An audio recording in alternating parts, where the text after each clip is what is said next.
guys, welcome to the latest episode of this Unbelievable Life. I have physical therapist Julie Monahan here with me, and I am so grateful to have her on today to talk about the topic of Parkinson's. For those of you who don't already know, Parkinson's is very close to my heart and that of my family. So I'm going to let Julie take it away. Hi, thanks for having me. Parkinson's disease. Let me tell you a little bit about what it is. Okay, it's a movement disorder and it's a progressive disease, meaning there's no cure for it right now. It's neurodegenerative, meaning there's a degeneration going on in our neurological system of our bodies. And basically, there's a loss of nerve cells in the brain. And these nerve cells are called neurons. And it's in a specific area called the substantia nigra. The neurons that are produced in here produce a chemical, and that chemical's name is dopamine. And dopamine is what helps regulate movement in our bodies. All right. So there's a loss of dopamine in people that have Parkinson's. And why does that happen? Well, the nerve cells in this area, the substantia nigra, die. So there's less numbers of them. So if there's less number, then not as much dopamine is being produced. Okay, so you can compare this to somebody that has diabetes. So people that have diabetes, they don't have enough insulin to make things work. So you just give them insulin. Well, it's not quite so easy. You can't just give someone dopamine. And I will get to that in a little bit. But with diabetes, they need extra insulin to make their bodies work correctly. And with Parkinson's, you're going to have to give them dopamine to help them have smoother movement and not as many symptoms. So although Parkinson's is associated with a wide range of symptoms, and not everyone has the same symptoms, okay, but there are some symptoms that everyone usually gets. Now, these symptoms vary from person to person, and they change over time as the disease progresses. But the symptoms overall are usually divided into two categories. There's motor symptoms and there's non-motor symptoms. Now, people are most familiar with the motor symptoms. Those are the symptoms that you see, okay? So the first one is a tremor. Now, not everyone has a tremor, but a tremor is like a slow rhythmic shaking, usually at rest. And it can be in a hand, it could be in a face, it could be in a leg, it could be anywhere. Usually starts one-sided and often progresses to being on both sides. The second symptom is rigidity. That's a stiffness of the muscles of the arms, the legs, or even your trunk, okay? The third one is akinesia or bradykinesia, and that basically is a slowness of movement. You see this in maybe small handwriting, small, slow steps, maybe increased time getting dressed, a decrease in blink rate, difficulty buttoning your shirt, turning over in bed. Also, this is part of the reason why they have like a mask-like face without facial expression, okay? Because their muscles in their face just aren't moving like they used to. The fourth main symptom is postural instability. That's basically trouble maintaining an upright, erect posture. So when these people tend to start bending forward, leaning forward, they have bent knees, they walk on their toes. All this causes difficulty with balance, coordination, and walking. And the further they start leaning forward, the more likely they are to fall, okay? And that's one of the things that we can definitely make an impact on if we know about this in the beginning, how to work against this. So those are the four main symptoms. And together, if you take the first letter of each one, it is TRAP.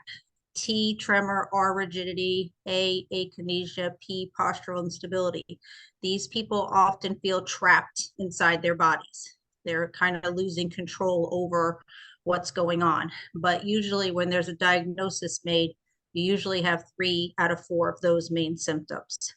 Now, there's other motor symptoms that you see, walking and difficulties with the way they're walking. So there's often decreased arm swing. This could be on one side or the other side. Our arms naturally swing when we walk, and that is one of the main symptoms that doctors will look at, is whether their arms are swinging. They also may be slow, small steps, or they may have like a shuffling gait where their feet are barely getting off the ground. They don't have heel contact. When we swing our leg forward, usually our heel hits the ground first. With people with Parkinson's, they normally walk on their toes. They also may have something called a festinating gait where their feet move really, really fast with small steps. Okay, it's almost like they're running on their toes and they can't stop themselves. And the opposite of that is they can have episodes of freezing where their feet feel like they're just glued to the floor and they can't move them.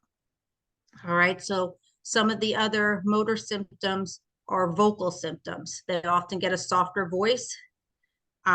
They lack emotion and they're monotone, which causes a lot of problems with communication that I'll get to in a little bit. And then there also can be decreased swallowing, which leads to drooling. So it's not that there's excess saliva being produced, it's that normally our muscles, we don't think about swallowing, but swallowing is affected. And so the saliva builds up and starts coming out of their mouths. And then you see the drooling often leads to choking. Now, the non-motor symptoms are pretty debilitating too, but people don't really know about them because you see the motor symptoms, okay? But dopamine has an effect on your organs. And so there's a lot of things that it causes, like a decrease in smell. Typically, they say that people with Parkinson's, over 50% of them lose their sense of smell. Why is that so important? Well, they might not smell a fire. So if they're home alone and you don't have fire alarms that are working, they may not smell a fire in order to get out. The other thing is when you don't smell as much, your food doesn't taste very good. So you keep adding more and more salt. And if you're somebody that has hypertension, you're adding more salt to try to make it taste better. And that's not good either. It also affects your sleep cycle. A lot of people with Parkinson's have trouble falling asleep and staying asleep. They may have vivid dreams. They may talk and thrash in their sleep. And in later stages, they have hallucinations. Depression, anxiety, and apathy are other non-motor symptoms. They just don't have the motivation to do something. They're depressed. They feel isolated. Fatigue is another common symptom. There are also cognitive decline, like problems with your thinking skills, word finding, judgment, multitasking, organizing things, even with how you get dressed or take a shower or get ready in the morning. They may have trouble organizing that. Another big one is GI issues. A lot of patients with Parkinson's end up with constipation because the dopamine affects all of the organs in the digestive system, okay? And the problem with constipation is the way that the medication is absorbed when you take the Sinemet or the levodopa carbidopa, which is usually the most common medicine given, it is absorbed in the small intestines. Well, if you're constipated, then that medicine is never going to get to the small intestine to be absorbed. And so you take a dose and it's not going to have any effect because it's not getting through to your system. And so constipation is something to really, really battle and fight against and find a way not to have so that the medicine is actually going to be able to do its job. Lightheadedness or dizziness, the official word is orthostatic hypotension, is your body's inability to regulate blood pressure when you change position, whether you're lying down, going to sitting, or sitting to standing. A lot of times people with Parkinson's have a dizziness and can actually fall because of that drop in blood vessels. So again, dopamine affects the ability of the blood vessels to be able to contract so that that doesn't happen. There's also a lot of urinary urgency and frequency. And again, dopamine is involved in the normal reflex mechanism that controls our bladder. And it's usually worse at night when people are lying flat. Then they feel like they have to go really bad, and then they get there and they just go drops. Another frequent symptom is excessive sweating. So those are more non-motor symptoms that people don't really know about. but they definitely affect each individual. Now, one of the overall things that I think people with Parkinson's and then care partners and families don't understand is that they lose their internal monitoring system. And what I mean by that is their movements are all very small and slow, but they don't realize that. They think you're running, okay? They think that you need hearing aids. Their voice has gotten slow, soft, and so you keep asking them to repeat themselves, and they're getting angry because they think you need hearing aids. They don't understand that their voice is soft. They don't understand that they're not taking big steps. They think they're walking normal. You just are being a giant. And so they lose that internal monitoring system of what a normal sized movement is. Okay. So the things that I like to let people know about that I think have the most significance is the communication issues. Okay. Ability to communicate with others is an extremely important aspect of life. It's not only about the words that are spoken, but it's about your tone of voice, your body, your facial expressions, and your ability to respond when asked a question. All of these things are affected with people with Parkinson's. Usually they have a blank stare on their face. Well, it looks like they're not interested in the conversation, but they are. They're just kind of looking at you dumbfounded, but that's not really true. They are very interested, but they don't automatically smile. They don't automatically frown. Their face is just kind of like a stoic face. And so if you don't understand this about the disease, you just think, I'm not even going to bother talking to him because he doesn't care. They don't have an answer right away when you ask a question. And so again, if you're out with a group of friends and they're talking about something and you have something to say, but you're not thinking of it quick enough to say it, when you do figure out what you want to say, they're on to another topic. And so the person becomes more and more and more withdrawn. They don't want to go out with their friends anymore because they can't get a word in edgewise because their thought processes are much slower. So all these things then kind of lead to depression and anxiety, isolation, okay? And it's all just part of the disease that if you can make people in your friend group or your family understand that they want to be part of the conversation, just give them time to answer. All right.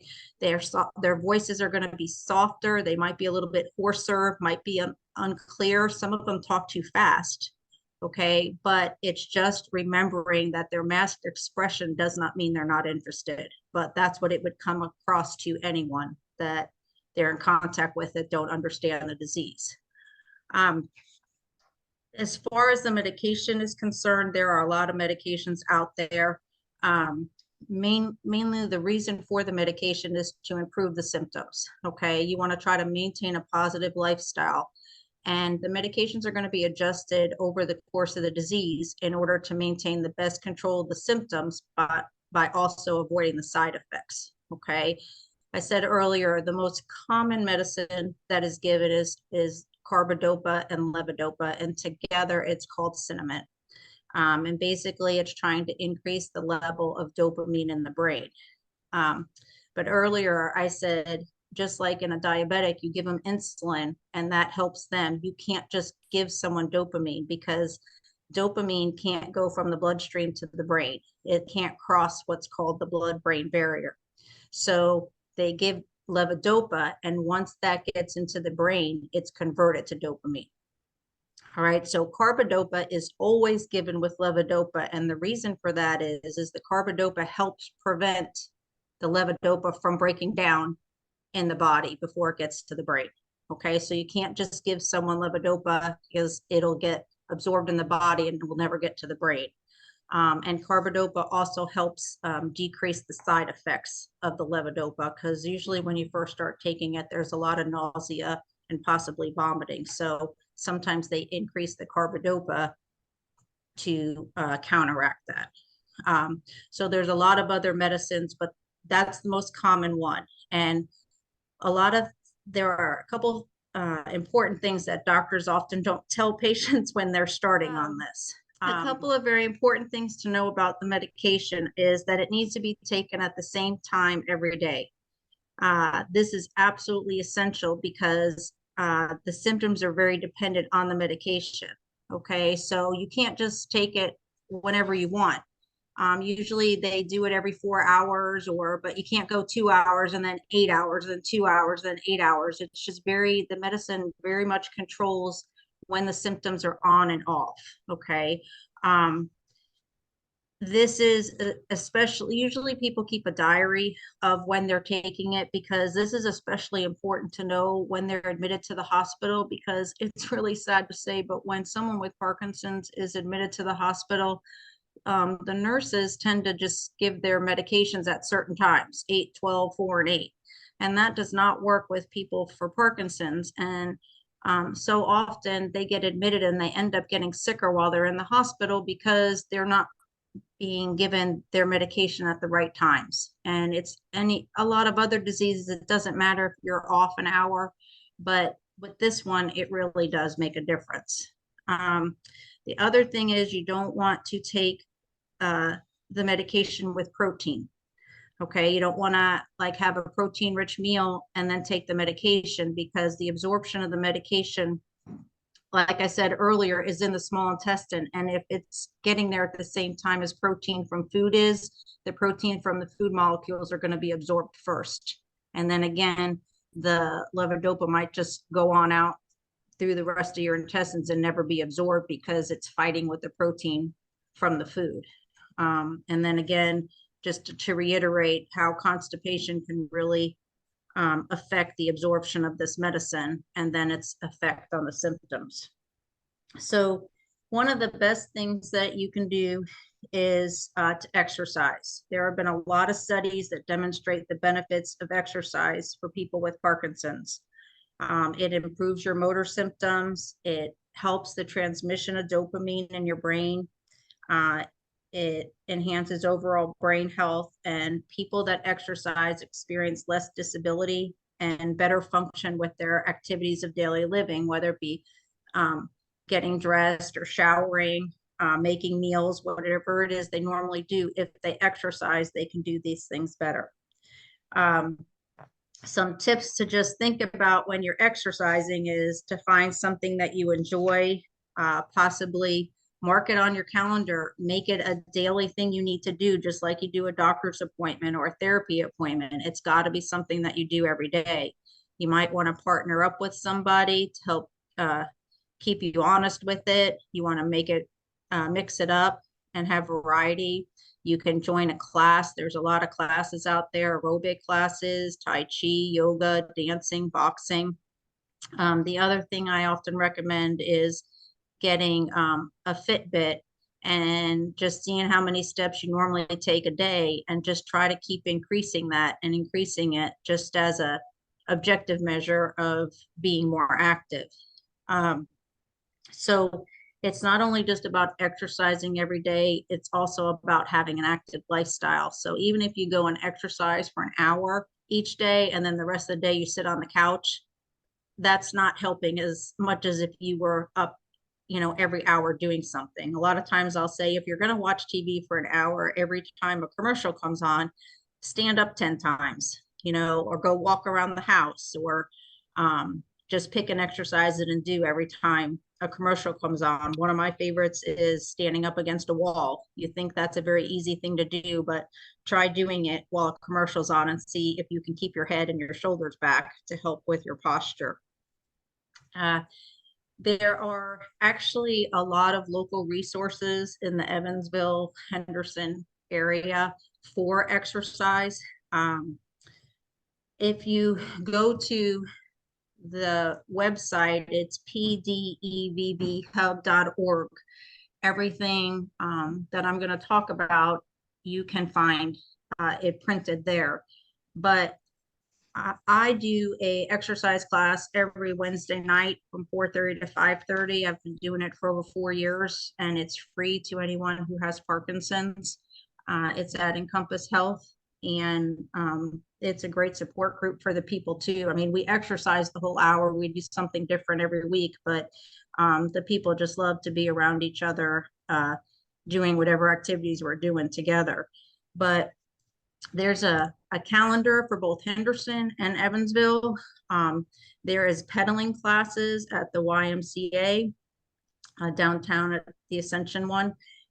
There's rock steady boxing a couple times a week.